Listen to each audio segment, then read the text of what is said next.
Morning everyone. Welcome to the Tablelands Regional Council ordinary meeting for October. Can I just remind everyone to turn their devices either onto silent or off, please? Do we have any apologies today?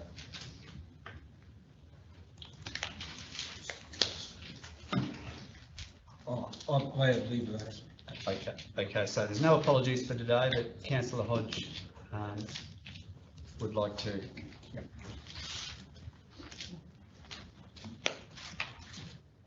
Councillor Peter Hodge be granted leave of absence from the 15th of December to the 5th of February. Yep. Do we have a seconder? Councillor Wills, thank you. Those in favour? Carried. Thank you.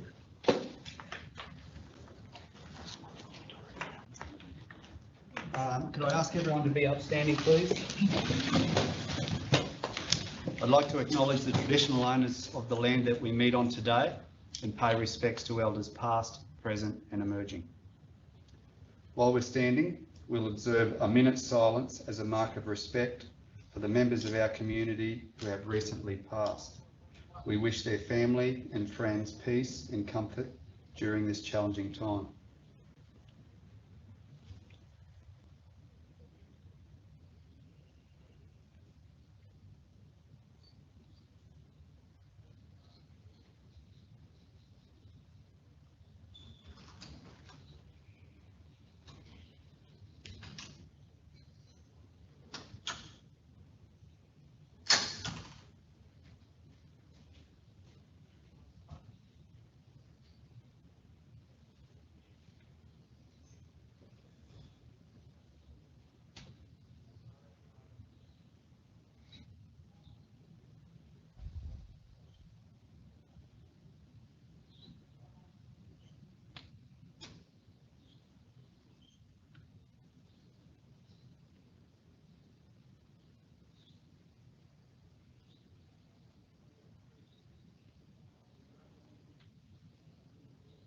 Thank you.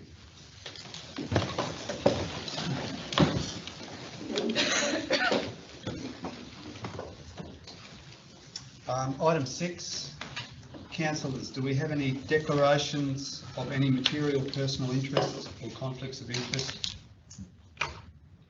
Councillor Hodge? Yes, thank you, Mr. Mayor.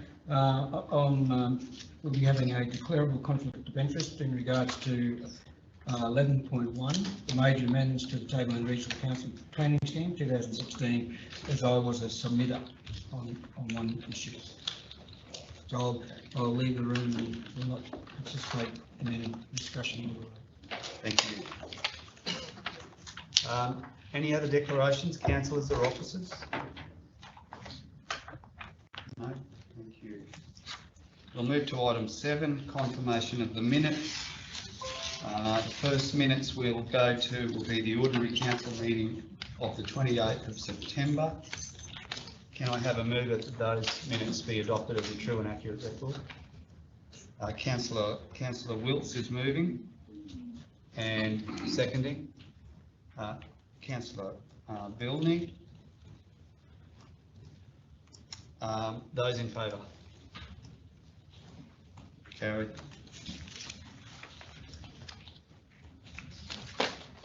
Do we have business arising from those minutes? Did we have business arising recorded? No. Councillors, any business arising from the floor from those minutes of 28 September? No, thank you. All right, we'll move on to our second lot of minutes, the planning meeting of the 12th of October. Can I have a mover that those be adopted as a true and accurate record? Councillor Hayden, and seconding. Councillor Wilts. Those in favour? Sorry. Yeah. Was that everyone? Yeah, thank you.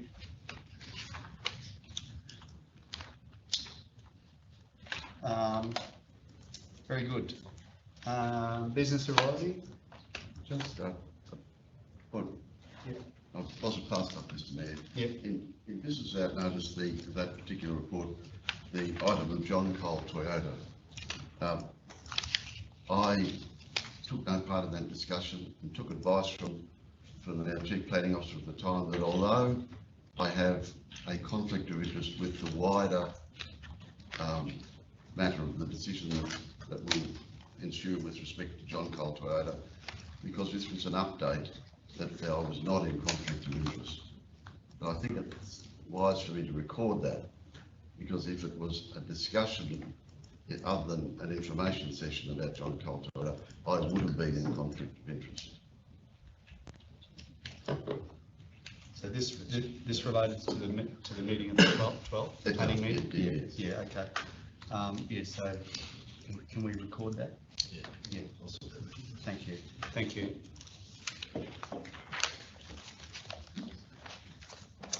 Okay, that brings us to our deputations, item 9. So earlier this morning, I received from Ken Jack, the president of the Yungaburra Association Inc. I received 2 documents. One was a petition in support of retaining the Peterson Creek walking track. We understand and are fully across the issues that are going on there. So we've received this petition. The petition was run for 19 days, and there were 2,574 petitioners who signed the petition. So we thank Ken Jack and the team at the YAI for bringing this submission to us today. We've also received from the YAI insights into the Peterson Creek Walk, which is a separate document to the petition.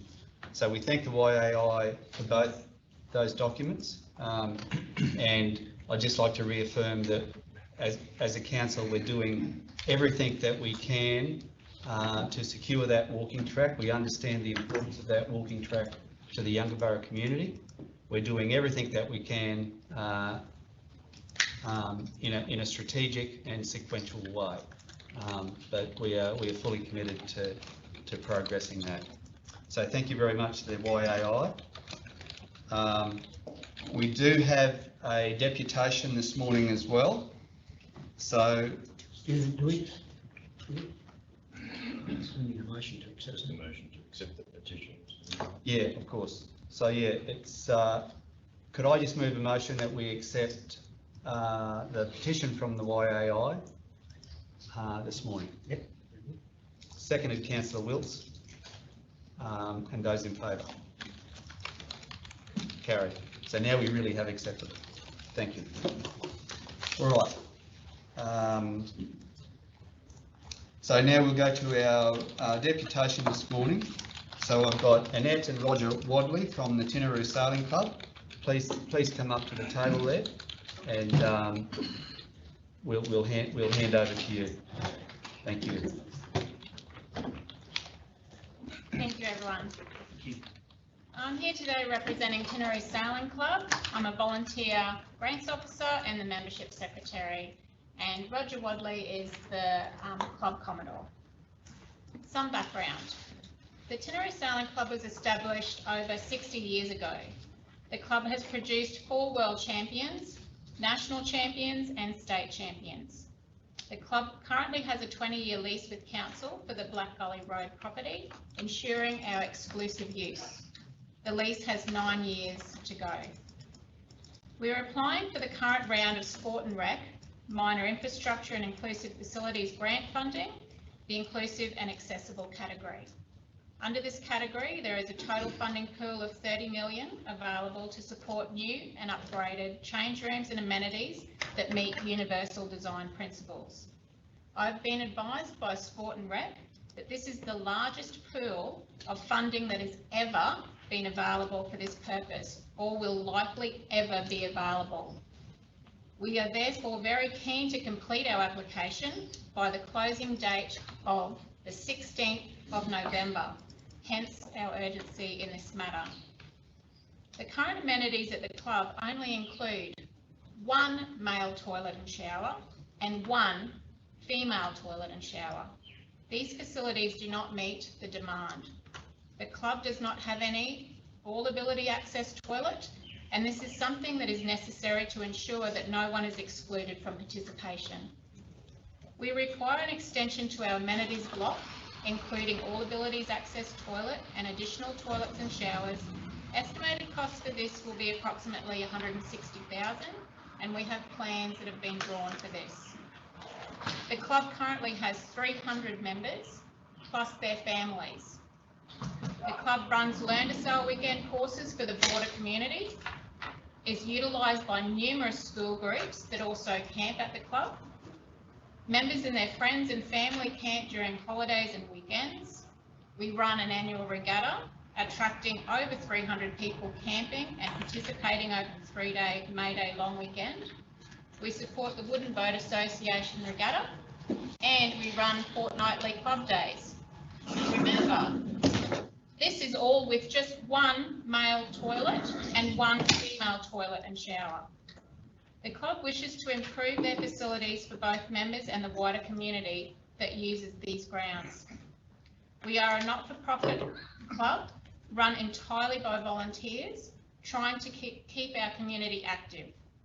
Our net profit for 2022 was $18,300, not including grant funding, and for 2021 was $11,638, not including grant funding. Currently, the club pays $12,793 in council rates per year. In conversations with Cairns Sport and Recreation Officer, she is not aware of any other sporting club that's paying rates anywhere in this price bracket. The current concerns we would like considered and addressed by council are for the ongoing yearly cost for the club of the additional pedestals proposed for our extension, this being $930 per pedestal per year. This would be an additional $6,510 that the club would have to pay per year. This would bring the rates and charges up to nearly $20,000 per year paid to council. We already have members on payment plans, and putting up fees because of these new amenities for community Learn to Sail programs or school programs would put more negative pressure on participation. To leave discussions regarding these additional yearly charges with council until after we are successful in our funding would just not make sense.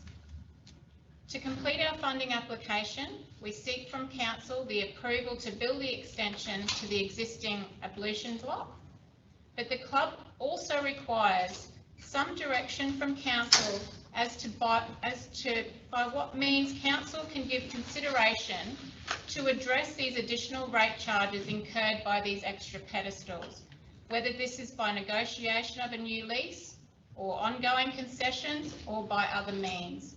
We seek your direction. Thank you for your time, and does anyone have any questions? Yeah, thanks for your presentation. Yeah, I was fully aware of the extra charges that you may have to pay. I'll say may. Okay. So yes, I'm fully aware of it. I'm sure we'll discuss it. There's different ways to look at it, whether it's concessions through rating or whatever. But yeah, I'm quite sure this council will look at it for you. Thank you very much. And understand exactly where you're coming from. Yeah, thanks, Andrew. That's a great presentation. I wasn't aware of the amount of rate that your club pays. I think it's something that we need to look at carefully, especially, and especially if you're moving ahead to provide better amenities, update amenities to better accommodate your club, and especially putting in disabled facilities as well. I think that's a very good move. So I think it's something that we would really need to look at closely to try and see your aim. And I think that I'd like to think you have for the council when we go to do that. I'm not sure whether we can do that straight away, but certainly if you put the application in and it's successful, I think you've got a very good argument to, for us to look at that and give you some concession there. Just one, the best thing is to get that application. Yeah, And definitely. worry about the other, Yeah. the other part of the running later. So get that.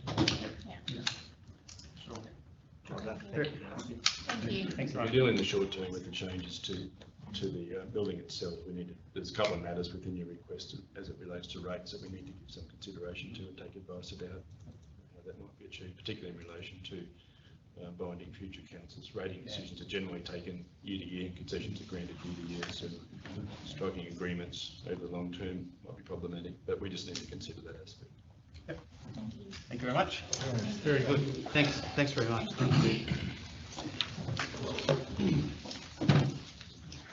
Okay, councillors, that brings us to item 11.1. Thanks, Councillor Hodge.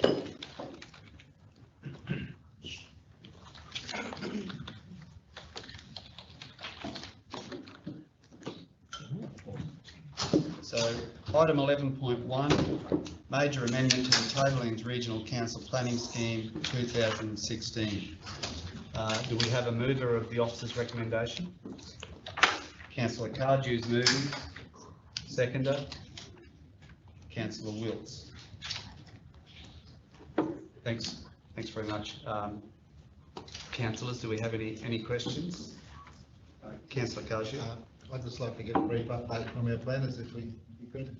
Everyone's aware, we've workshopped this extensively, to say the least, and I just need a brief overview for the viewing audience. Absolutely, and through the chair, I might let Kelly Reeston talk to the specific parts of the amendment, but yeah, acknowledge that it has been on the books for some time. So this is towards the back end of the amendment process where we've been through public consultation on proposed amendments and made some changes in relation to submissions we've received on that.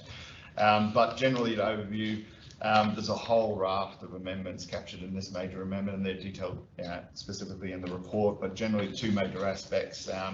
Is the RV amendments with regards to accommodating or the ability to accommodate some short stay accommodation on rural properties throughout the region, and that's detailed again in the report specifically. And then the other is just minor tweaks to the planning scheme to keep it current, keep it relevant, ensuring that it is not being an inhibitor to development where we seek to encourage throughout the region, specific locations. I don't know if you want to. Through the chair, probably just to add, we had a series of workshops with the building industry and also the building certification and building industry, construction industry, in the development of these amendments. And what these scheme amendments also seek to do is try to rectify some of the workability issues with the scheme that have caused issues which may not see the light from a councillor's perspective or the community perspective necessarily, but make it difficult in the day-to-day. So whilst certainly the self-contained RV amendments are probably the most publicly facing amendments, there's a whole series of other amendments that I think have drastically improved how the scheme works on a day-to-day basis in the meantime. Okay, I just, from my point of view, being an ex-building certified with council and all the issues that the planning scheme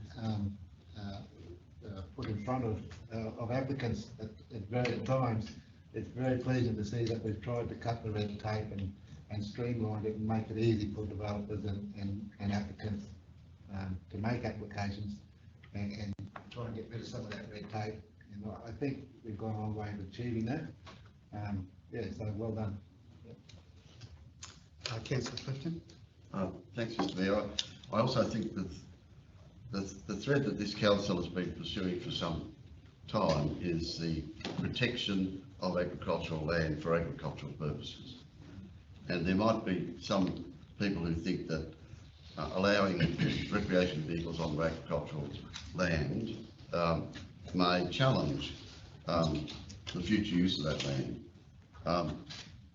An important aspect of this is that broadacre areas, it becomes an accepted development right, if you like, to apply to allow people on those broad acres, what we commonly known as Area G. With respect to that other agricultural land precinct, every one of those applications you don't have as of right. Every other application has to be made to council, and we have to consider it, and one of the things we will consider is the impact upon the use of agricultural land. And I think that's a principle we've been pursuing all along, and it's enshrined within these planning operations. If I can, through the chair, just commentary there, absolutely right, Councillor Clifton. And I would reiterate, it has been an iterative process to get to the position presented in this amendment. So yes, it acknowledges the value of the significant agricultural land to our region. It doesn't afford the same, I guess, use rights to the other balanced areas, being the broadacre and the general rural. I guess with respect to that, we commit to monitoring the take-up of the proposed amendments and how they've been implemented on the back of this. See what we're actually achieving through these amendments, and then if changes need to be made to facilitate or give the opportunity that we presented to other rural areas, the same to the agricultural land precinct, noting that it is relatively minor in scale, just to give these people the opportunity to diversify with some extra income, and we'll certainly keep a close eye on that. Thank you, Sean. Councillors, any more questions? Through the chair, Mr. Mayor, if I could just make one more comment. Yeah, just by all means. I know that a lot of people put time and effort in terms of making a submission, so just in terms of those submissions made following this council meeting, each of the submitters will receive a formal letter outlining how their submission was particularly dealt with and responded to in the scheme amendment, with officers' contact details on there, so if they've got any questions they can come back to us and we can talk through it. It will then go to the Minister and the State Department for consideration. The next steps following that will be hopefully a letter from the Minister saying Council can go ahead and adopt this without any conditions. So the next time it will come before Council will be requesting adoption of the scheme amendments and nominating a commencement date of the amendments. Thanks, Kelly. Thank you. Councillors, final call. Yeah, Kelly and Sean. Yeah. Right. Okay, councillors, those in favour of the officer's recommendation? Carried, thank you.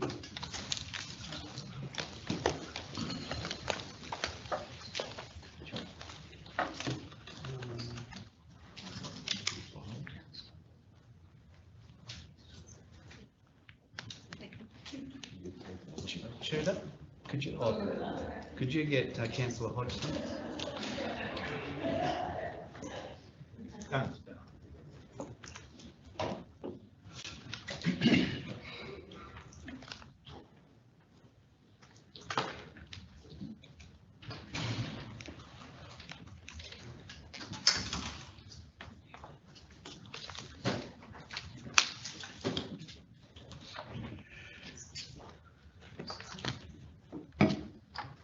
That brings us to 11.2, adoption of the Local Disaster Management Plan 2023.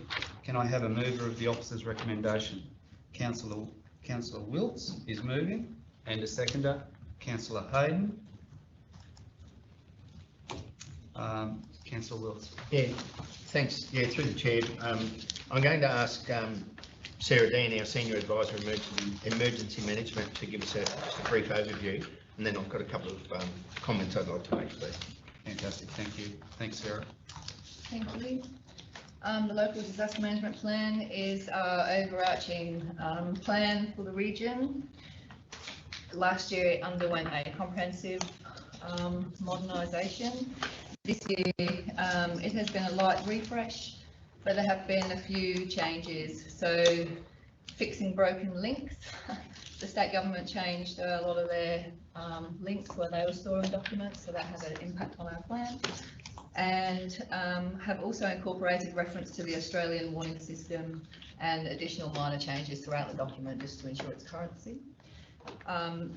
The Local Disaster Management Plan is the generic framework for responding to any disaster event in our region. The Local Disaster Management Plan is supported by a number of sub-plans that are adopted by the Local Disaster Management Group. Thank you very much. Yeah, thanks, Sarah. Yes, thanks. Yeah, through the chair, I'd like to thank Sarah for the immense amount of work, and I know of some of the work and the engagement that Sarah's had to do. Just leading on from a couple of things, the local disaster management plan is actually owned by the Shire, and it covers the all hazard approach that Sarah alluded to. Just on the background a little bit that Sarah touched on, it's a foundation document for responding to and recovering from disaster events that affect our region. The plan follows prevention, preparation, response and recovery methodology. The sub-plans that Sarah mentioned, the local disaster coordination centre that we're in at the moment, financial management, public information and warnings, evacuation, logistics, resilient communications, public health. Now, regarding consultation as to how we got to where we are, consultation was internal and external. And I'm getting this from Sarah's wonderful report. Thank you, Sarah. Internal consultation was the local disaster management members, advisors and deputies, and the leadership team. External was LDMG members, advisors and deputies. And internal and external stakeholders were engaged in a review to ensure that the plan is accurate and reflects the recent changes both internally and with external agencies. The disaster management plan has been prepared in compliance with the requirements of the Disaster Management Act. So we are compelled by government to implement, develop, implement and ensure the accuracy and compliance to this order. Once this is adopted, it'll be available on our website and it will be distributed to the disaster management agencies. Just on a little side note, and we have mentioned before, I have mentioned before on the great work done by SES. This came to me a little while ago from the Area Controller for State Emergency Services, and if I may, I'd just like to share it with the audience, and in particular with my fellow councillors. Regional SES have recently conducted an assessment of the training and the input of SES around the state. The Regional Trainer of the Year award is for overall distinguished levels of service in the role of a volunteer trainer by an individual to the SES. These levels of service include contribution to coordination, planning, design and delivery of SES training and outstanding initiatives to increase group effectiveness. Our group leader from Atherton Group, Melanie Bewick, a special contribution to the SES through her dedication in training and empowering members. She then went to Brisbane on Saturday the 16th of September and was awarded the State Trainer of the Year Award, which was fantastic. The Regional SES Week Awards, similar type of thing. The rigour of endorsement process is intended to ensure that only those nominees whose performance and conduct is compatible with the standards prescribed in the Code of Conduct for the Queensland Public Services are recognised. Emily Hayward, Field Operations Member. Sandra Singleton, Leading Field Operations Member, and Charlie Wakefield, Senior Field Operations Manager, Member. So for our little SES group, I would just like it recorded in the minutes if we can, just to congratulate not only those members but the group as a whole for the fantastic work they do in the volunteer area that we rely on so heavily. So thank you very much, Sarah, for your report and for your continued input in your responsibility. Thank you, Councillor Wills. Through the chair, I think that's a great acknowledgement of SES. Thank you very much. I appreciate that, and I'm sure the group will too. Thank you. Second that Thank you, motion. Councillor Wills. Yep. You're moving. Yep. So you wanting to move a motion with that thank you in it, Councillor? Yes, Wills? please. Yeah. So can we make that a separate motion? Include that before the adoption of the plan. Yes. Yeah. Should include that in the subsequent motion. Yeah. All right. So anyone else like to talk to 11.2? Okay. So those in favour of the officer's recommendation? Carried. Thank you. And now we'll go to the supplementary motion from Councillor Wilts, acknowledging the SES.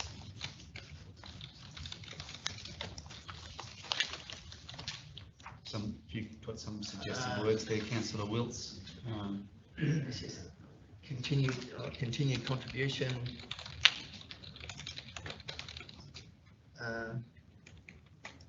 Sarah, help me out here. Council acknowledge the SES continued contribution to the prevention, preparation, response and recovery to disasters in our region, and acknowledge, sorry, and To disasters. in our region.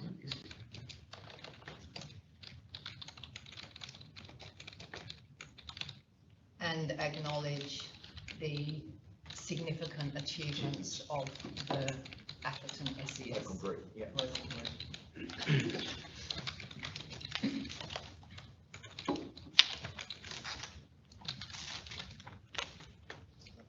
Yeah, maybe, yeah, sorry. Yep. When you finish, Jackie, so maybe where it says it can be and acknowledges their significant achievements. And acknowledges this, yeah. Their significant achievements, yeah. Instead of, yeah. Preparation. Do you want to list their names or? While we're going. Can you I just think name probably them? not the names. Not the I think, names. I think Yeah. just the acknowledgement of the SES is probably. We'll go back to them anyway. Probably better, I think, Bernie. Are you happy with that one, councillor Wills?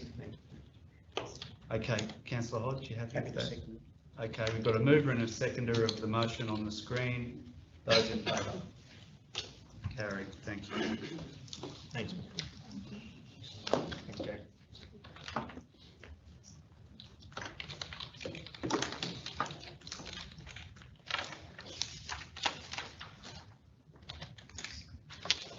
Okay, that brings us to 12.1.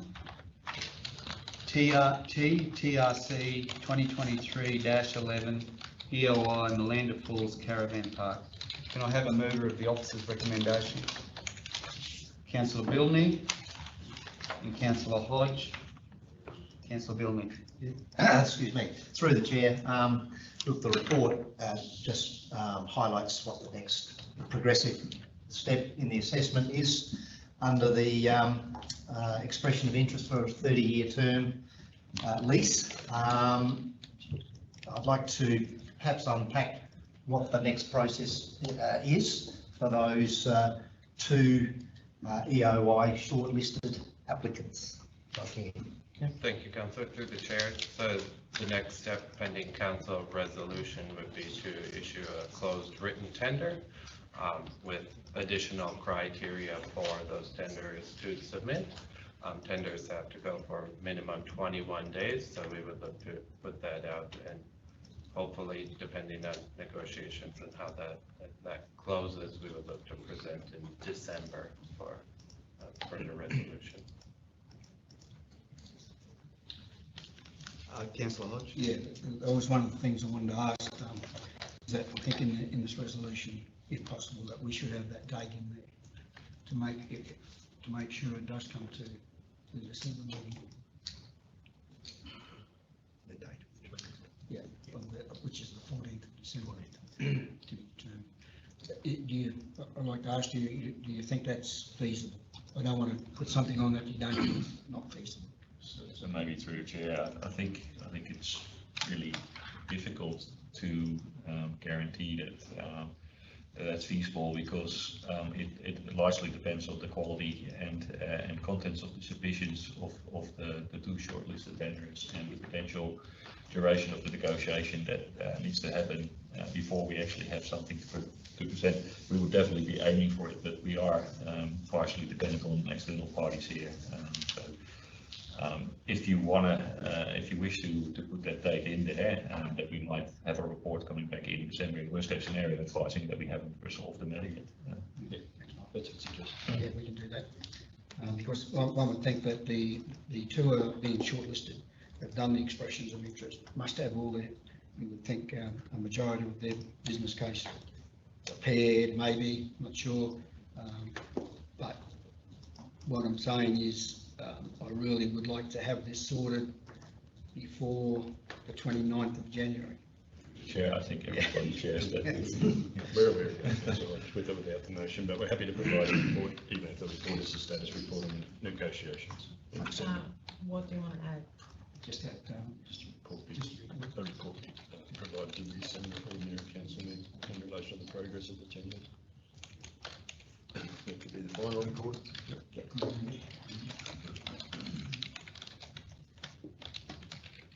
Long as Councillor Milne's happy with that. Yeah, look, that's fine.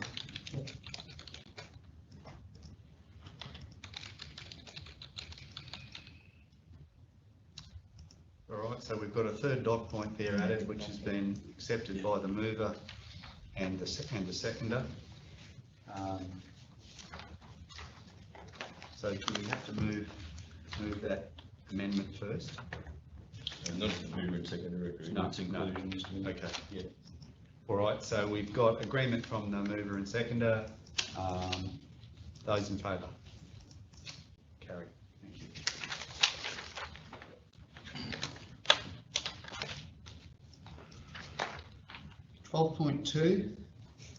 TRC 2023-14, supply and delivery of commercial vehicles.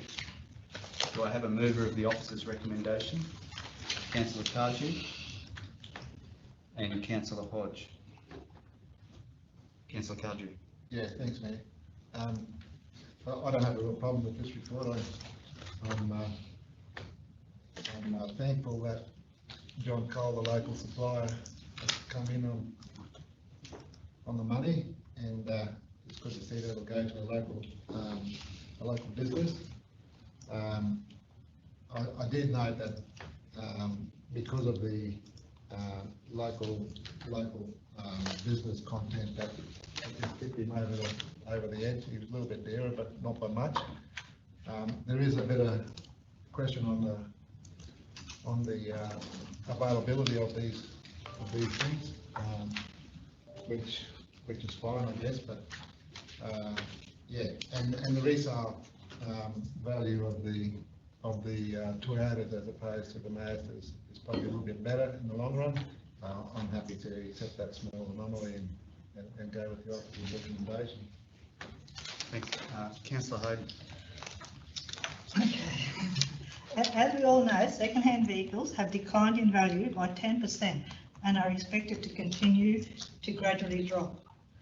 The recommendation of purchasing 20 vehicles from John Cole Toyota with a 40-week delivery and with an additional $62,000 decrease in resale value being predicted from the 19 vehicles waiting for the 40-week auction and being out of warranty by then will have could have operational expenditure as well, as all vehicles being replaced will be out of the warranty. So we have a saving of around $45,000 from a company who can deliver vehicles in 12 weeks. They are from our neighbouring Shire, and the 10% scoring being awarded puts a lot of other contractors out of the contention of being in the run. But my question to officers is, would it be better value to take the cheaper tender, and would this save council money in the long run as the vehicles would still be in warranty and receive a better value when auctioned?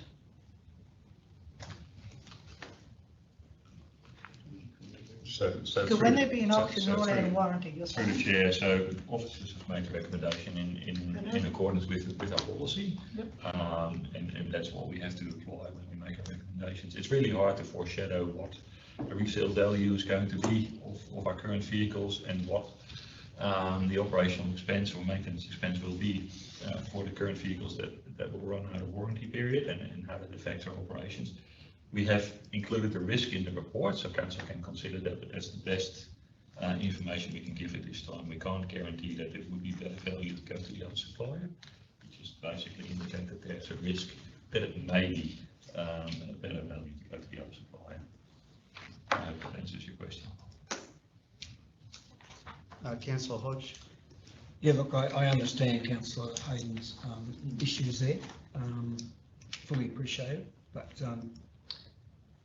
at the end of the day, naturally our policy says that we don't trade, and I totally agree with that. When you're starting to trade, right, they've got you, they give you the price, and you'll always get no doubt, you'll always get a better price when it goes to out to tender or to auction, because most times it'll be either the dealers who do not have enough trade-ins or in the used car lots who will actually pay premium, or it'll be the personal person who's after a unit, and it's a lot better value to go out to the tender that way and not to trade. The dealers would love to trade. Don't get me wrong, they would love to trade, but that's where they make their money.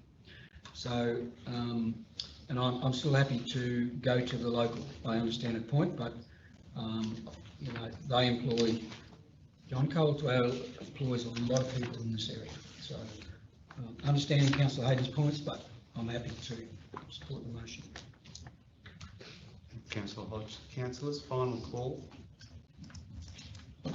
Those in favour of the officer's recommendation? Carried. Would you like that recorded, Councillor Hayden? Sorry? No, that's not. No.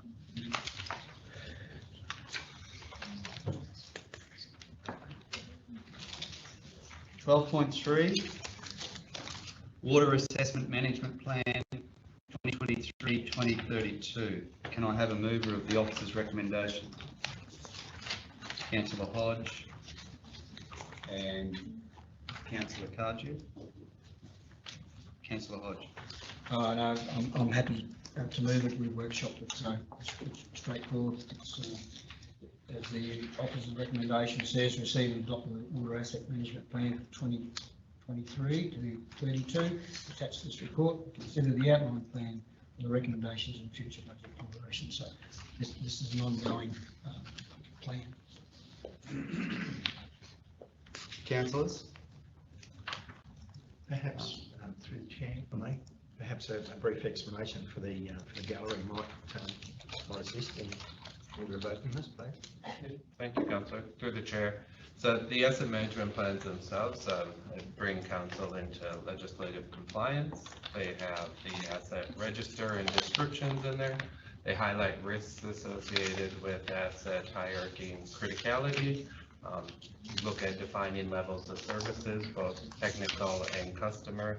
There's financial summaries in there and forecasts of what we know with data we have now and improvement plans for continued improvement moving forward.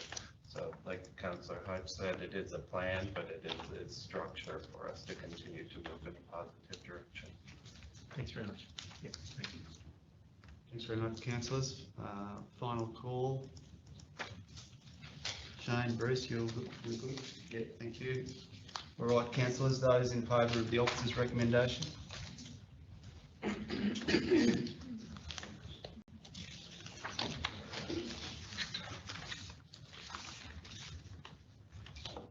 .4 Wastewater Asset Management Plan 2023-2032. A mover and seconder, please. Councillor Hodge and Councillor Wilkes. Councillor Hodge. Happy to move the motion. The same explanation as the previous one. This one's the plan for the wastewater asset management plan. Happy to move. Thank you. There's nothing from Yeah, councillors? Go straight through. All right, those in favour of the officer's recommendation? Carried, thank you.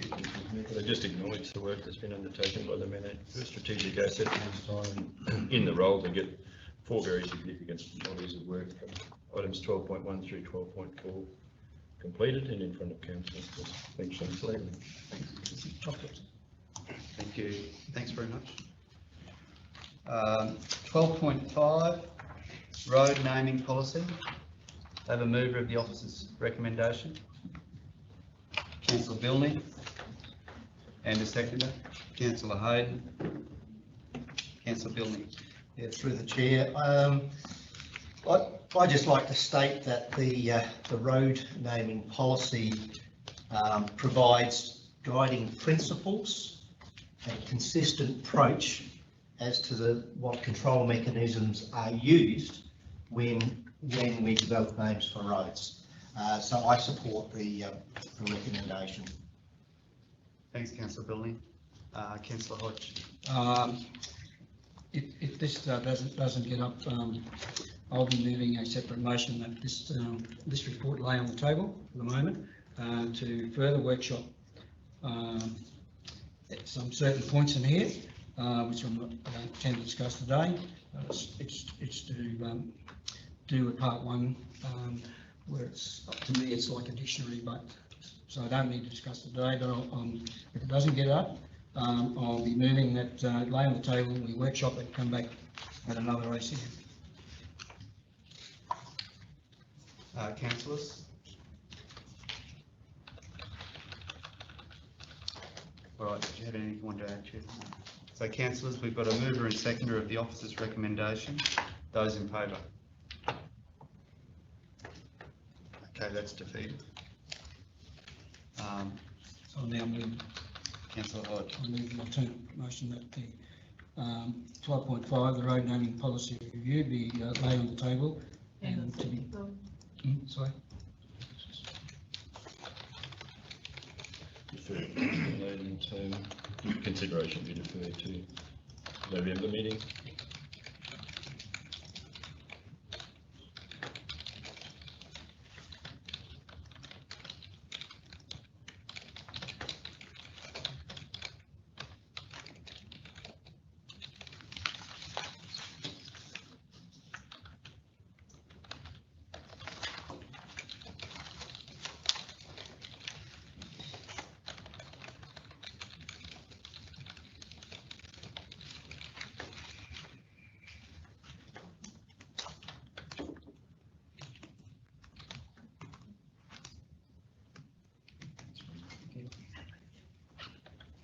So Councillor Hodge is moving that motion. Do we have a second?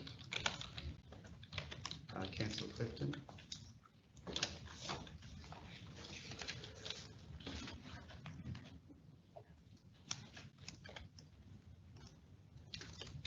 Sorry, can we read the motion out? Yes, okay. So the motion moved by Councillor Hodge, seconded by Councillor Clifton, that consideration be deferred to the November ordinary meeting to allow for a further workshop with councillors.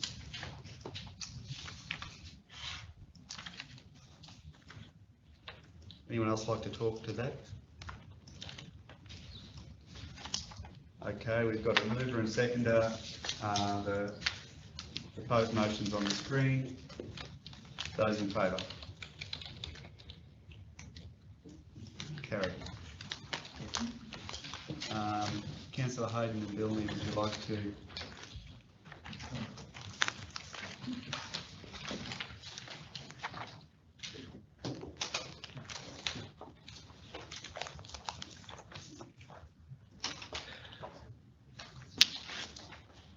.6 Contract TRC 2021-12 Supply of Contract Operator for Appleton Landfill Waste Receivable Facility Extension 2. We have a mover of the officer's recommendation, Councillor Wills and Councillor Cardew. Councillor Wills. No, my understanding of it is that it is just an extension, as you made mention of, to the Chair, but I'll just call on Bruce for a brief description of what's happening here, please. Through the Chair, yes, so this is a contract that was awarded for the operation of the gatehouse at Atherton Waste Transfer Station back in October 2021. That was for a 12-month period, and there was two potential additional 12-month periods subject to Council's approval. One of those was awarded last year, and we're asking Council to consider awarding the second and final extension to this contract in this report, noting that the contract in total, it will, if Council supports that, expires in about 12 months' time, so we'll go back to the market again early to mid next year. Possibly we'll include the Inod Hot Springs landfill weighbridge in that contract as well, which should be finished in the first half of next year. Thank you. Councillors? Those in favour of the officer's recommendation? Carried, thank you.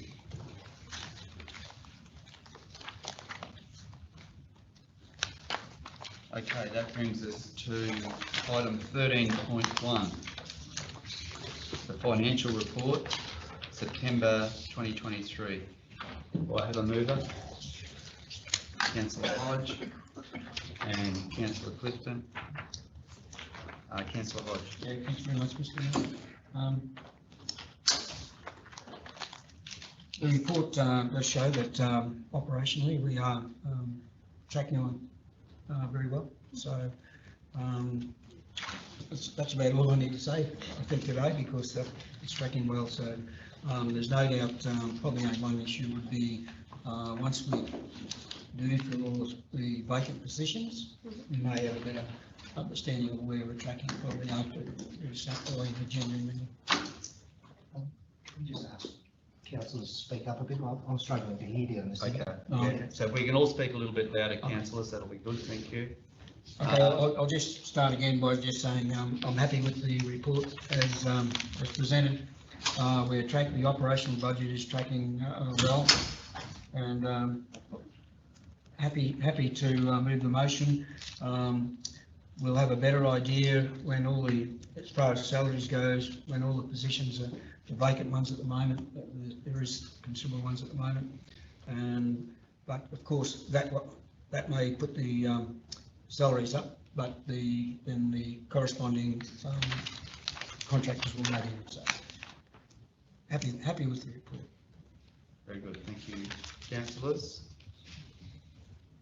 Councillor Clifton. Thank you, Mr. Mayor. I draw councillors' attention to page 263, an amount of $100,000 to KRDPS under local buy contract. This was raised in the pre-agenda. May I have an explanation for that, please? I'm happy to receive it on notice if you can't give it, Mr. CEO. Yeah, apologies, council, I haven't had an opportunity to review that matter, so we'll take a question on notice and provide a response for the next ordinary council meeting. Very good, thank you. Councillor Hayden. So on page 261, the first line, Mareeba Shire Council travel, 4,521, and the reason being Earth-Tech Laboratories are contacted but failed to respond. Please see email attached. But we haven't got any email. Where's the email? Because there's no other local providers, but there's one in Ravensay. So actually, where's the email to this thing so we have the explanation? Sorry if I may, through the chair. So this report comes from our procurement system, so the emails are attached to, so quotes and other relevant information are attached to the purchase order system itself. So I can provide that separately if you would like to see. And I can also confirm with that who they've gone to quote. So sometimes there are locals, but they are unavailable for the time or for the detail of work for those details. But I can investigate and I'll provide a response to you today. Is that okay, Councillor Hayden? The other thing is, there's no other local providers, but that actually is not correct, because there's actually someone in Ravensay does that also. We'll Keep the contract. We'll investigate. We'll look at that as part of the report. Yeah.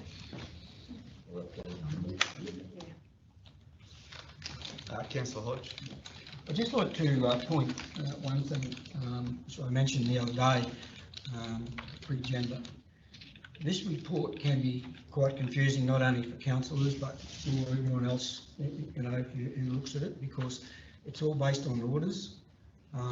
Like there was one the day that we got an email back, it was an order for $1,200, I think, for pest management. That was the order, but the actual invoice came at $250. So, yeah, we just got to be careful. This can be a bit confusing sometimes as an order. I know that sometimes we do get a quote, and that's what the invoice would be, but lots of times there's just a statutory amount put on the order, and sort of corrects itself later. So if I may, through the chair, not necessarily statutory amount, but an initial quote, but some of our sites are quite regional, or the work could be underground or not quite known. So it's a rough estimate. It's gain from the supplier at the time of creation of the purchase order, but once they get there, they might find differences. So in that case, a $1,200 order was raised, the location was Mount Garnet as well, but then the invoice came back at $250, which was paid, and the rest of that component of the order was adjusted down. Of course, I guess the other part of this report is the pie chart that actually gives what the orders are locally, state and nationally. So that's the other part of the report. If I may just add to that, so the purchase order report that's in front of you from the page numbers you've referenced, it does indicate the purchase orders created, not payments made. So it's the initial contact with the supplier to do work for us, whereas the other tables reflect payments made for the period.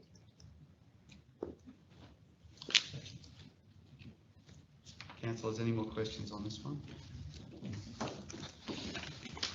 Those in favour of the officer's recommendation? Carried, thank you.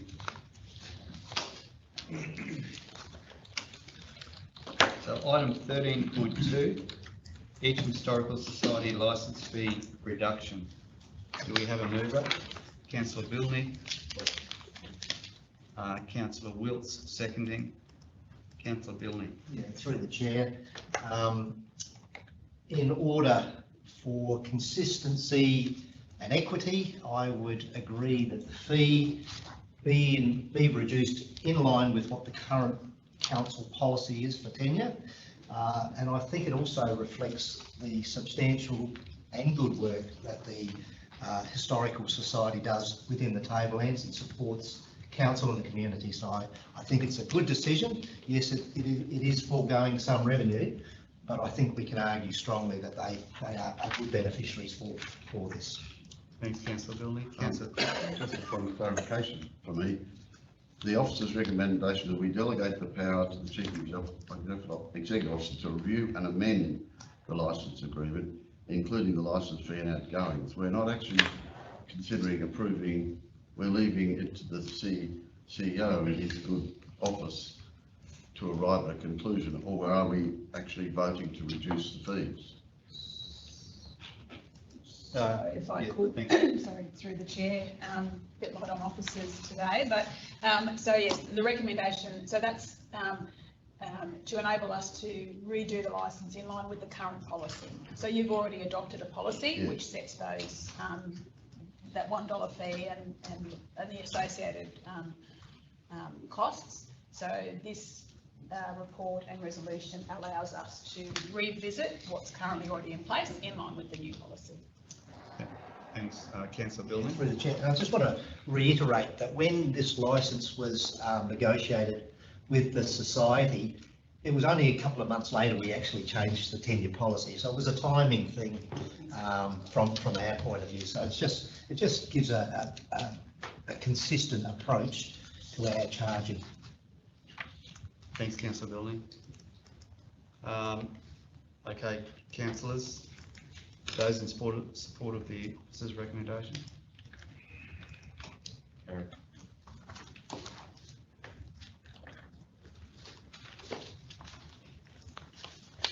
Item 13.3, Audit Risk and Improvement Committee, 9 October 2023. Do we have a mover?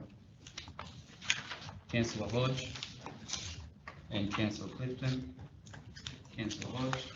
Thanks very much. It was a pretty straightforward audit meeting. Basically, it was to tick off on the financial statements, the budget and operational plans that council had already ticked off. So it was just the going that part through the audit. So it goes into our audit. And I think you and the CEO probably signed it off by now, and it's already gone. So happy to move it. Fantastic, thank you. Councillor Clifton. Thanks, Mr Mayor. A particular note was the comment made by the Queensland Audit Office during the meeting of the progress that our officers have made towards asset management plans, which had been sticking out as an omission and over a period of a number of years. So the Queensland Audit Office report, as I recall, was a completely unqualified report, and they were very pleased with our asset management plan progress. Perhaps I could ask, if I may, Ms Jackson to confirm that that's correct. Certainly, yes, through the chair, and as we discussed, I think that this is, there has been significant progress over a number of years, but a lot of that has been foundational, and it's now actually all coming together and getting those items removed. So yes, it's very pleasing. Prior year matters closed out, wasn't it? So,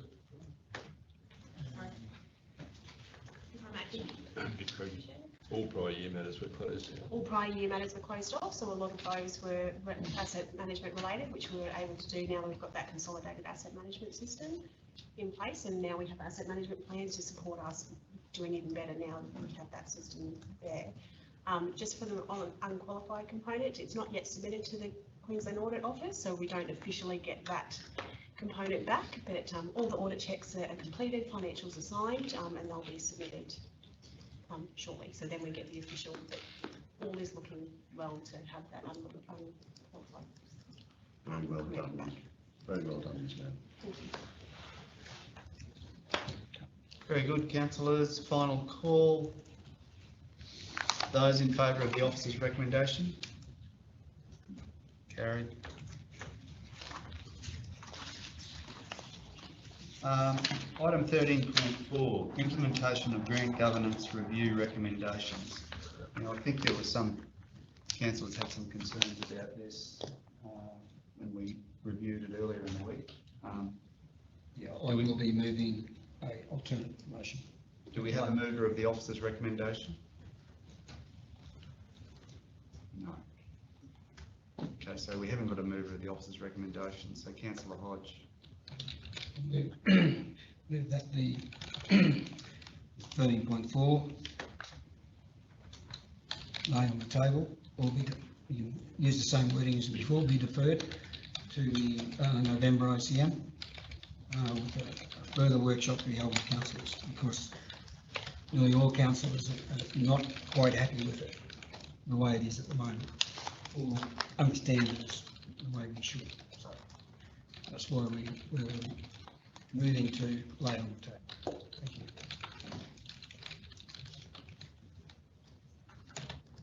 So Councillor Hodge has got an alternative motion that he's moving up there. Do we have a seconder? Councillor Cardew seconding. Anyone else like to talk to this? I would just request that in respect of both of those policies, if we could have some dot points from you, Councillor Hodges, of both your motions in relation to areas that we might focus on for those workshops, so we can do a targeted workshop rather than starting at the top and going through for the nth time. That's all.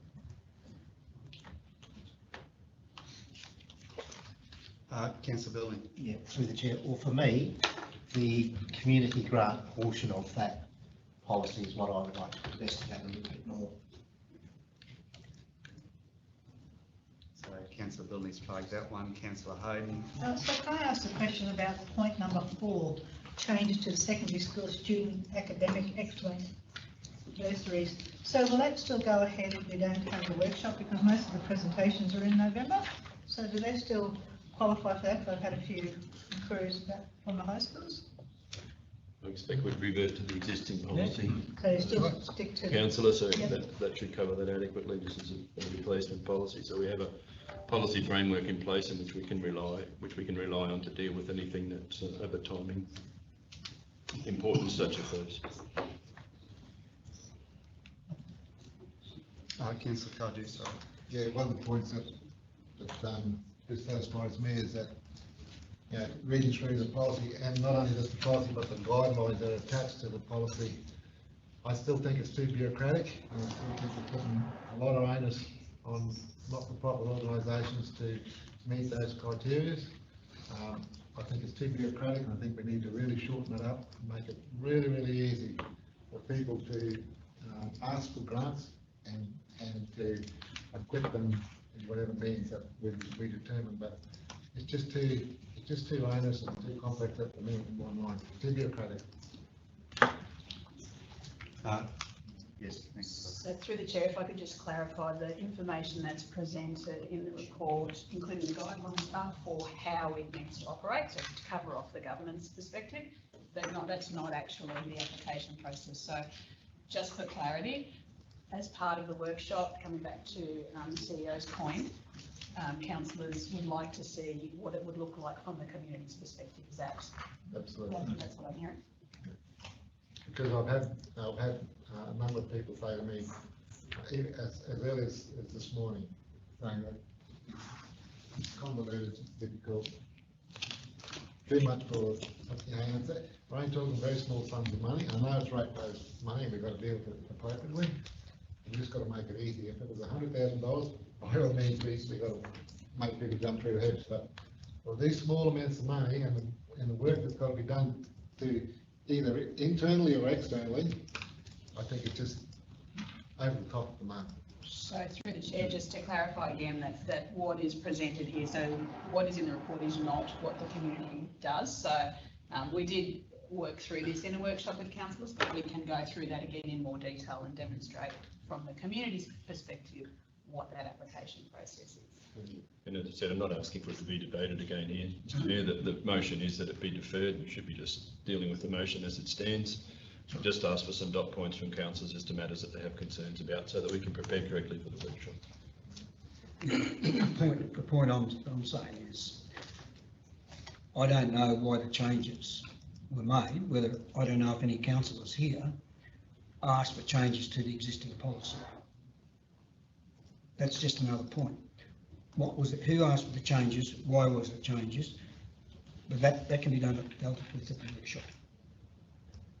So we've got a mover of Councillor Hodges moving his alternative motion. Do we have a seconder? Councillor Clifton. Thank you. Final call, councillors. Those in favour of the motion on the screen?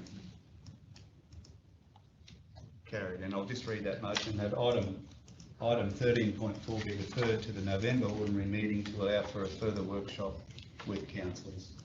Carried. Thank you.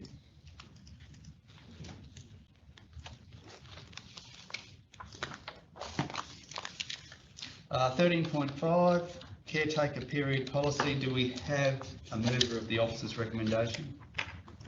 Councillor Wilts and Councillor Cardew. Councillor Wilts. Fairly self-explanatory. It's a mandatory policy that has to be enacted leading up to the caretaker period. We've workshopped it and we've had plenty of opportunity, in my opinion, to go through the points that are contained therein. Thanks, Councillor Wilts. Final call, councillors. Those in favour of the officer's recommendation? Carried. Okay, we'll go to 13.6 and then we might take a small break. We're travelling fairly well. 13.6, Queensland Heritage Act 1992, delegation of powers. We have a mover of the officer's recommendation, Councillor Hodge and Councillor Cardew. Councillor Hodge. Just a simple one, thanks. Basically, I'm happy to move it. What it is, delegate this to the CEO. So there goes on.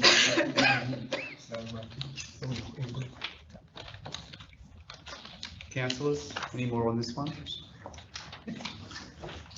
Okay, those in favour of the officer's recommendation? Carried. Thank you. All right, councillors, we might take a short break. We'll come back at about 20 past. That gives us 10 or 11 minutes. Thank you. All right, we'll reconvene.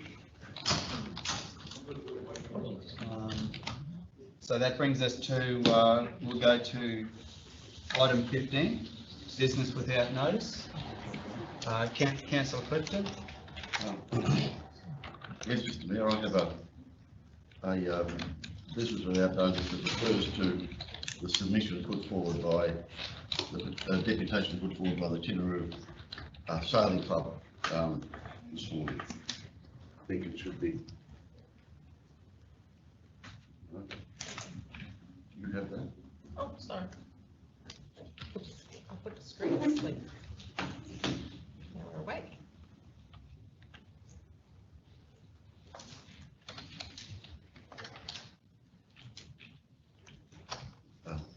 Provides in-principle support for the application of funds to construct an air pollution block by the Tinnery Sailing Club and delegates to the Chief Executive Officer the power to do all things necessary to complete the in-principle process. The issue of whether the spelling of in-principle is correct or not, it could be PAL and PLE. It's in principle being the principle of it, not the first thing. Principle AL means the first, so I put that forward for councillors to consider. So yeah, we've got a mover, Councillor Clifton, on those 2 dot points on the screen. Can I have a seconder? Councillor Cardew. Anyone else like to talk to this one?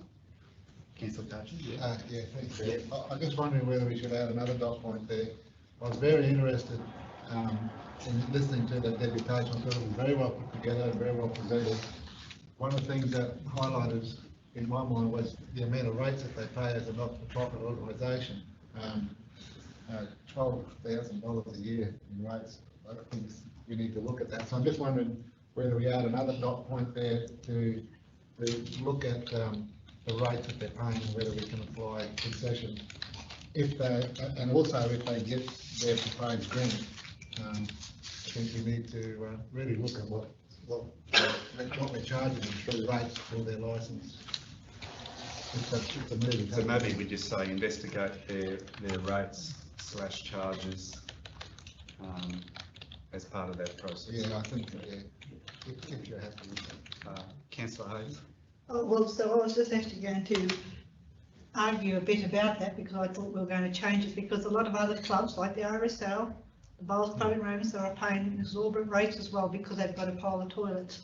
You put 6 more toilets in there, they're going to be paying another nearly $6 grand. And that's the way it is. We're charging the other clubs not for profit. Do it for once, we're going to do it across the board. Thanks, Councillor Hayden. Absolutely, those measures need to be changed. This is to what clubs are paying generally. And generally speaking, we have not been giving concessions in relation to utility charges. Generally speaking. Point of order, Mr Mayor. You do? The issue of whether we should be discussing it when it's not been admitted to the motion. Yeah, fair enough. Arises. Fair enough. So yeah, so Councillor Cardew has made an amendment to the original motion. So Councillor Clifton, are you? I'm not happy that it be put in. Okay. If I make further comment, I don't disagree with the idea of investigating rates and charges for that particular club, but it should be in the same way they should be investigated as a general policy, not in relation to this matter. And if I just make a little further, I didn't get my little joke about principle and principle was not actually meant to be my comment on the motion, Mr Mayor. My comment is that the Tinnery Sailing Club, as I said today, have got a really tight time frame. They've got the 16th of November, they've got to have their application involved.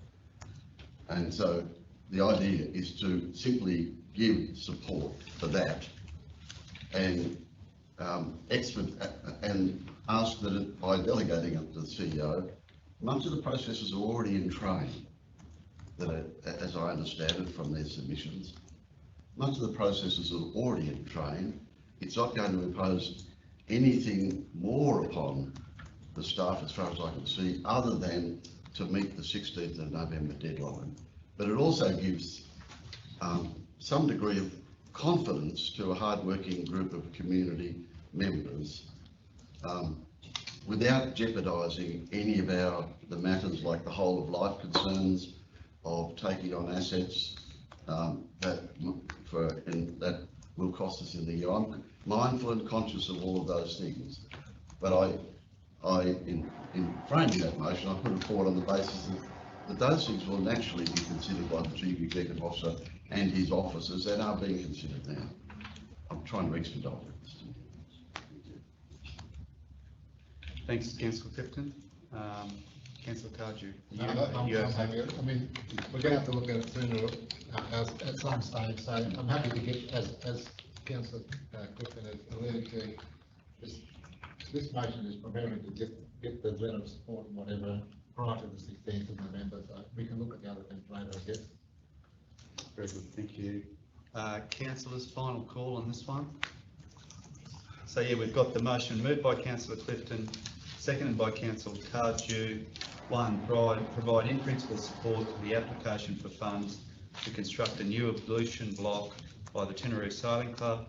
2, delegate to the Chief Executive Officer the power to do all things necessary to complete the in principle process. Those in favour? Carried. Thank you.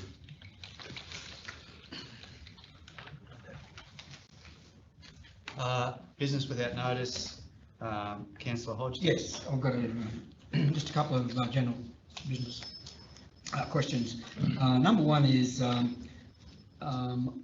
had some questions asked to me through my store last weekend in regards to the Mount Garnet pool. What's happening with it, where we're at with it.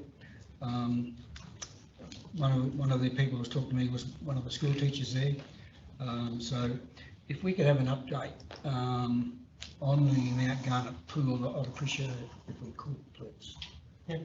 Thank you, Councillor. Through the chair. So the current conditions of the Mount Garnet pool, we've had an assessment done, and the assessment received, it's beyond economic repair. So to renew that asset or actually replace it, we'd have to look at the chlorinators, at additional skimmer boxes, but it's a full replacement. So we got a high level estimate that came in about $970,000, and that doesn't include the demolition of the existing pool. So from there, I guess council has various options if the pool were to be replaced, what we could do to move forward, whether there's a lease arrangement or donation or discussions in that way that align with risk. So through the chair, we're proposing to have a workshop in the near future to go through those options. That's fine, thanks. At least it's out there, the cost. Councillor Hayden. So can we have a workshop sooner rather than later, because actually the Garnet Schools children's swimming lessons are not being done for the second term now. So it'd be good to be able to let them know where we are heading with this pool, Mount Garnet, so something should be done. Yep. Okay, thank you. So could we have it in November? Yeah. Can that be scheduled for November? Mark? Yeah, we'll schedule it as soon as possible. Fairly sure we can fit that in. Councillor Cardew. Yeah, I've got 2 questions. One, just off the back of what Councillor Hayden said, with the school wanting to do the swimming lessons for the kids. Can the pool be used for that, just temporarily?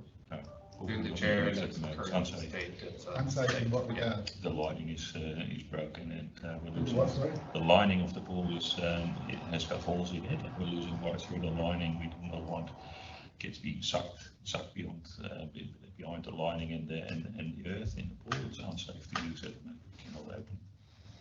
So my second question is, what's wrong with the pool? What, can you be a little bit more specific on what's wrong with it?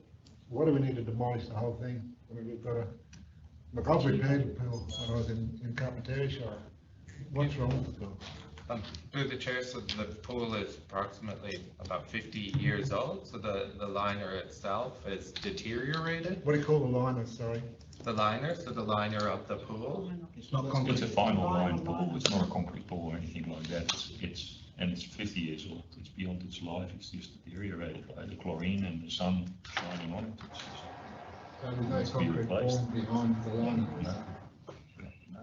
Just earth and a vinyl liner? No, there's concrete. Sorry? There is concrete. Under the liner, there's concrete. Under the liner, maybe. Hey, not on it. No, that's what I mean. Oh, I thought you meant off. Anyway, We've got a recommendation from an inspection by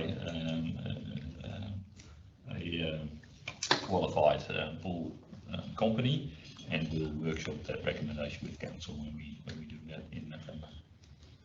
Is the pool empty at the moment? No. So just, if I may, Mr. Mayor, we're filling up a pool that's got such a leak that we don't want children to be sucked into it. Yeah. So we're keeping it, we have been keeping the pool filled with water, because if we empty it, in wet conditions, it might pop out of the ground, and we didn't know obviously until we had the full investigation conducted if it was repairable or not. But once it pops out of the ground, it's definitely not repairable anymore. So a choice now needs to be made. What we do with the pool, we could, if we deem it to be completely unrepairable, which we believe is the case, we could empty it and basically let it go, and then make a decision to either replace it or not. And that's what we want to discuss with council in the workshop. Councillor Gilman? Through the chair, I asked 6 months ago roughly about the money being spent on maintaining that pool. Kira Pools, are they still maintaining it? Yeah. Why do we maintain a pool that's not being used? Because we've got water in it and we don't want that water. Yeah, but I mean, the water can go green if it needs to. We wouldn't have to put chemicals and stuff in there to meet. Yeah. Just a. Yeah. Our preference was not to get let the water go green and completely filled with algae and potentially create other issues like odor and things like that. So. Excuse me, Mr. Mayor. So getting back to Councillor Hayden's point about the kids from November, it's not going to happen. It's not going to happen. Correct. Can't mark.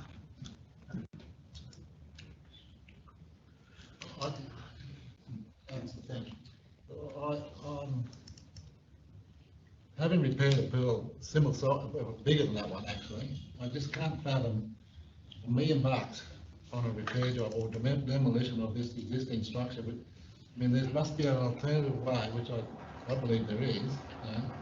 You've got a shell there.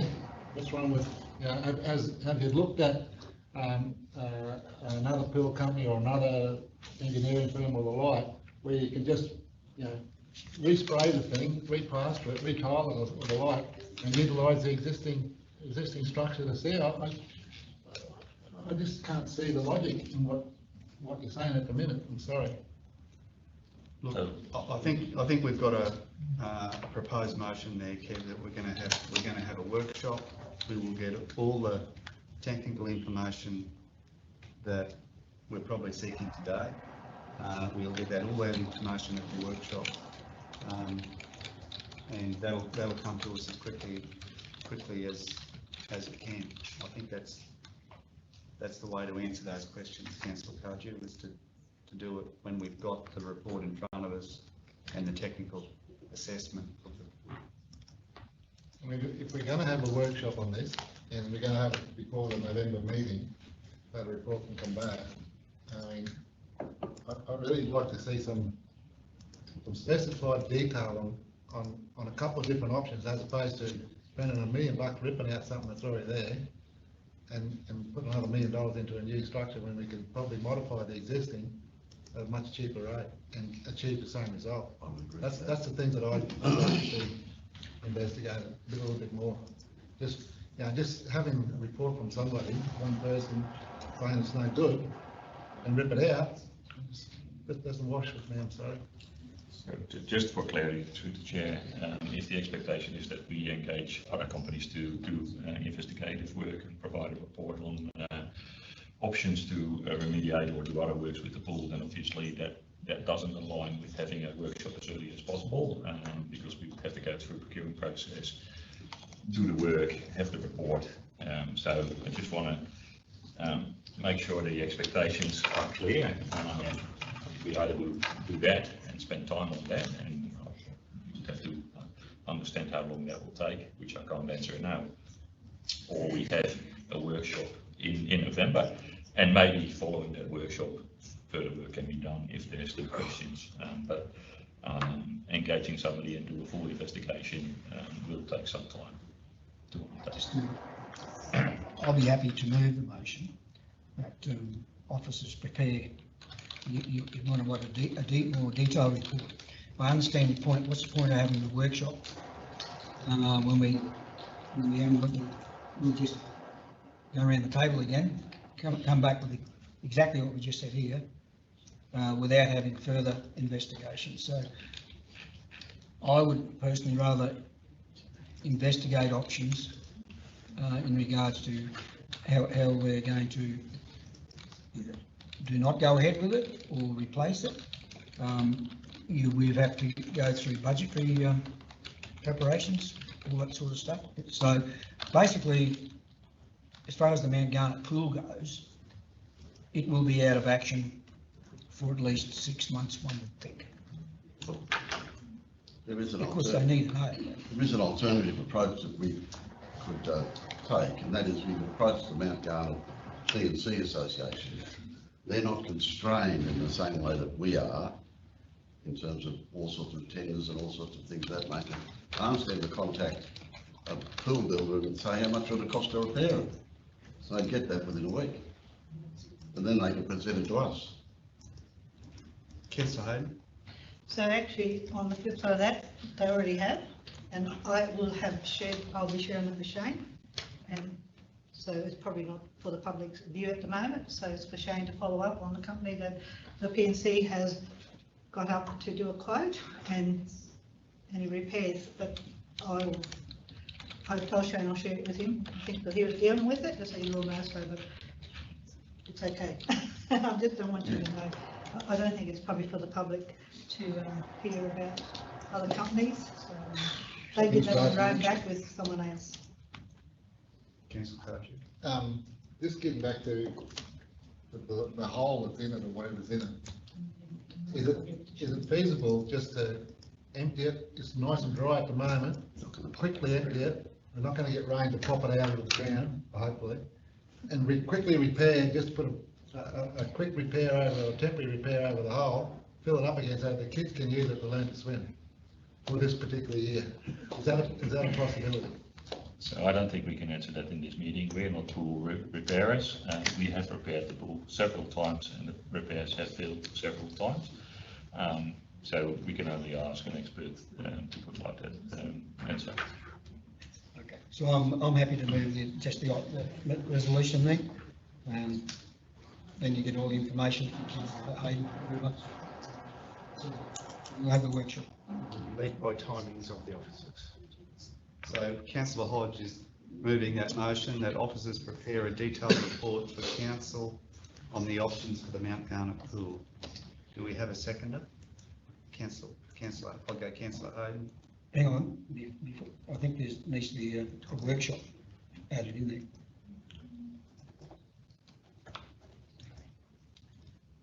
To workshop the options for the Mount Garnet pool. And they want the report by November? Well, we need to have the workshop first. Otherwise, we need to know where we are. Then we can go from there.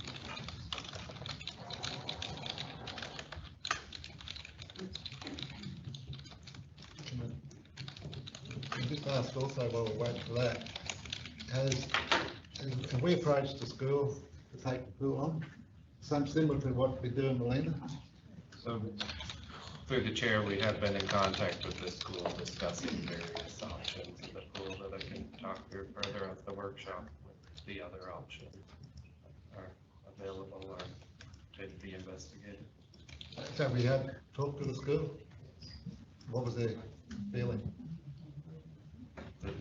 The council that they would like the pool working, they don't have full understanding of what the donation of asset would look like and if they have financial viability to take it on. It's just a very preliminary, high-level discussion. For the officers workshop with councillors, Okay. options for the Mount Garnet pool and prepare a detailed report to be presented to council. Do you want further words?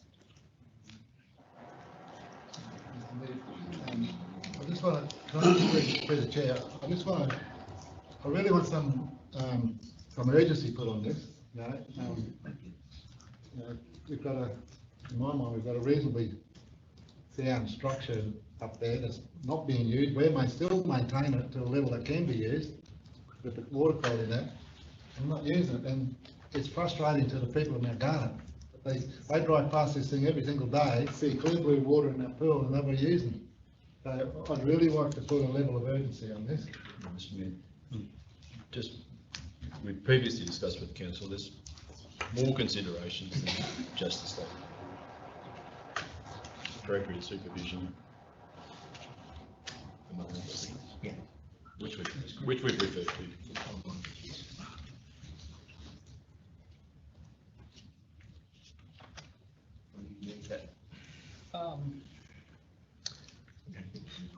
So Councillor Hodges moved that motion on the screen then?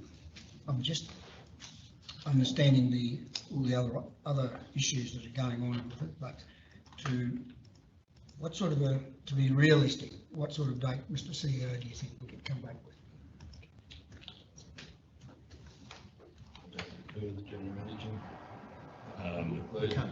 Earliest for a report to come to council, if we have to engage other consultants and. Really, it's the workshop. The workshop. We've agreed to do that in November. And maybe we do it in 2 stages. In the initial workshop, we provide you the information that we know now, and then another one to follow up.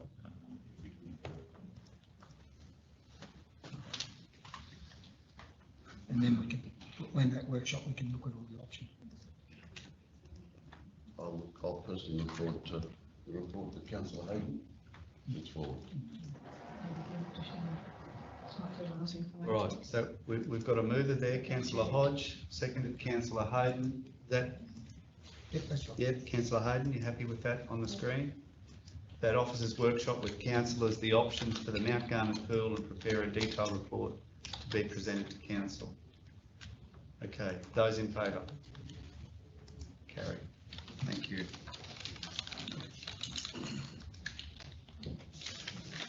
I guess 2 more, only small ones. They're just questions on notice, basically. At my BP office this morning early, I had 2 requests to ask the council. At the top end of Main Street in Tolga, up near Headley's subdivision there is a sign that says Main Street North. What they're saying to me is Main Street goes east to west. What is Main Street North? So that was one question. Just turn this on. That's that one. And the other one is where is the sign coming into Tolga? Welcome to Tolga. It's going to happen. They want to know when it's going to happen. So they're the other questions on notice. That's very good. Do we have any more business without notice? Okay, that brings us to our confidential items. Can we have a mover to go into confidential? So Councillor Hodge is moving. A seconder? Councillor Cardew. Those in favour? Carried. Thank you. Okay, councillors, that brings us to item 16.1, Atherton Chinatown National Trust of Australia. Do we have a mover of the officer's recommendation? Councillor Hodge, seconder, Councillor Clifton. Those in favour?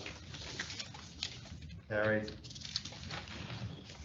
Mr. Mayor, I'm just wondering for those people present, who may be watching, is it worthwhile reading out the motion, because although they wouldn't be aware of it?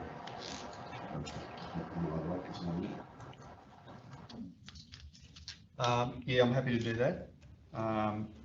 So for 16.1, Atherton Chinatown National Trust of Australia, the officer's recommendation that council, 1, gives in principle support to the National Trust of Australia to develop a master plan at no cost to council over the precinct known as Atherton Chinatown and adjoining parcels to include 3RP 912545, 1RP 735211, 2RP 867109, 1RP 740536, 420 NR 541, 12 SP 113936, 2 RP 702561,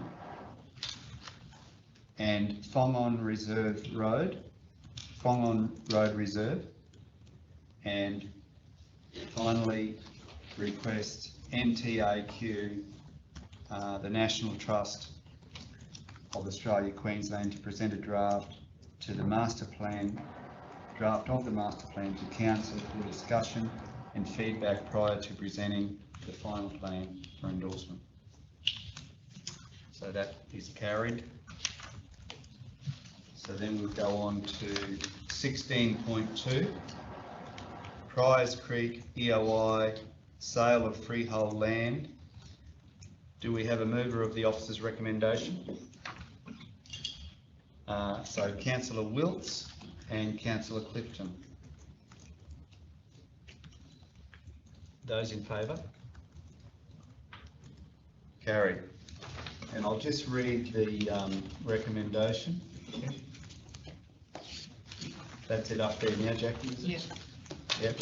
So that council, 1, shortlist Lake House Properties Proprietary Limited and Clarkson Family Trust for the Priors Creek development sale of the land under section 288 7A of the Local Government Regulation 2012, and 2, invite written tenders, request for tenders from Lake House Properties Proprietary Limited and Clarkson Family Trust under section 2287B of the Local Government Regulation 2012 for the sale of freehold lots within the Priors Creek development SP3 10236. We'll go on to 16.3.